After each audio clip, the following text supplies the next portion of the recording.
Hello guys, welcome to my new blog. જય શ્રી રામ. તો હવે કોલેજ જવા માટે નીકળી દેવું. પેપર ચાલુ થાય એટલે બ્લોગ નહોતો બનાવતો, પણ આ સહેલું પેપર એટલે સીએસનું પેપર એટલે ભારે પેપર નહીં, બધા પત્રો જ આવે એના ઇંગ્લિશમાં બનાવવાના હોય સાહેબને. ખોટું એમ થોડુંક અંગ્રેજી આવડતું, this is a most important એટલું જ લખતો હોઉં હું તો, કારણ કે ગમે જેટલું વોચિંગ જવું પણ કોઈ યાદ રહેતું નહીં મને અંગ્રેજીમાં. છેલ્લે એ રહ્યું યાદ રહે તો એ રહ્યું લખી દેવાનું, પાસ તો થઈ જ જવાય. પહેલું જ હોય બધું, કારણ કે હવે આ રિઝલ્ટ આવશે 3-4 મહિના પછી આવશે, એટલે આમ તો બધું હું ભૂલી ગયો. એટલું બધું એમ ચિંતા રહેતી નહીં. પછી તો વાંધો નહીં, કોલેજમાં જઈને મળીએ. કોણજી મારો હારો બધું વાંચીને આવો. કોણજી નોકરી બી જાય, વાંચે બી ખરું, કોલેજ બી આવે, સારું કરે. પણ મારે તો આ રહ્યું સંગીતનું મન તો ગમો વધારે, એને આમ કલાકાર બની જવું હોય. ધીમે ધીમે જલ્દી કરીએ. તો મળીએ કોલેજમાં જઈને. A few moments later.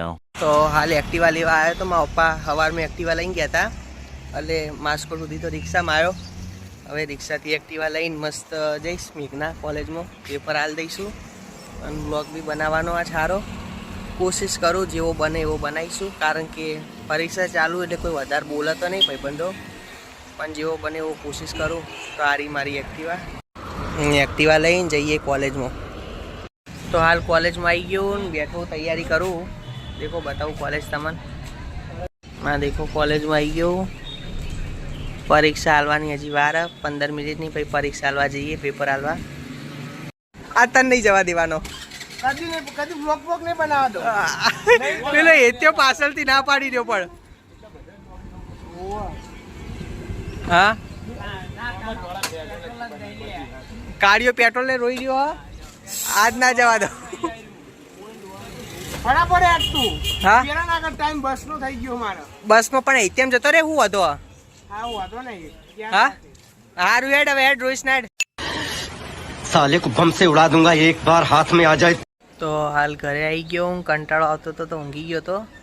હવે ઊંઘીને આરામ કરીને હાર્મોનિયમની પ્રેક્ટિસ કરતો હતો. અને આજનો બ્લોગ એટલો કોઈ જોરદાર તો બન્યો નહીં. તમને થયું હશે કે કપડાં ચમ બદલી દીધા. ઉનાળામાં ગરમી વાય એટલે આ બંડી જેવું લાવી દીધું મેં. ઉનાળામાં આર્યું જ પહેરું હું રાતે ઊંઘતી વખતે, ચડ્ડો નાર્યું પહેરતું, એટલે રાતે ઊંઘ બી સારી આવે.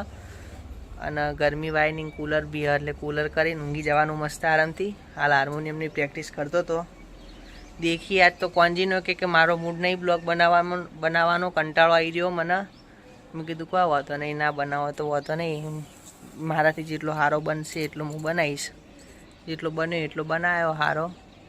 અને નેક્સ્ટ બ્લોગ સારો બનાવવાની કોશિશ કરી. એમ કરતાં અનુરાગ પાસે ગયો નહીં અઠવાડિયાથી 2 વાર, કારણ કે ટાઈમ જ નહીં હોતો મારા પાસે. કોમ બહુ હોય. જઈશ અનુરાગ પાસે જવું 2 વાર.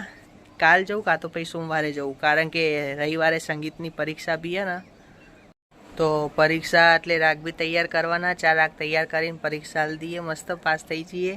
પછી બીજા સેમની પરીક્ષા હાલશો. એવી રીતે કરીને વિશારત માટે કોઈક 8 પરીક્ષા આવે. 8 પરીક્ષા આલો એટલે તમે વિશારત મેળવી. જો પછી સરકારી જો સ્કૂલમાં જોબ લેવી હોય તો સરકારની જે પરીક્ષા આવે સંગીતને લગતી, એ પરીક્ષા આલો એટલે તમે સ્કૂલમાં સરકારી નોકરી મળી જાય. એટલે આવી બધી સિસ્ટમો. પણ હજી તો પહેલી પરીક્ષા આલીએ, બીજી બધી પછી વાત. કલાકારે બનવાનું ધીમે ધીમે. હાલ રિયાઝ કરતો તો બતાવું તમને હું જગ્યા. અંધારું હશે અંદર. તો આ રહ્યું હાર્મોનિયમ, અહીંયા રિયાઝ કરું.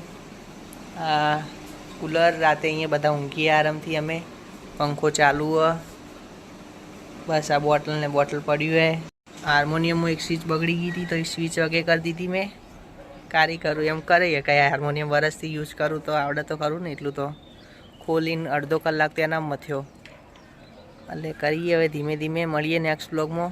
જય Shri Ram. Bye bye tata goodbye गया.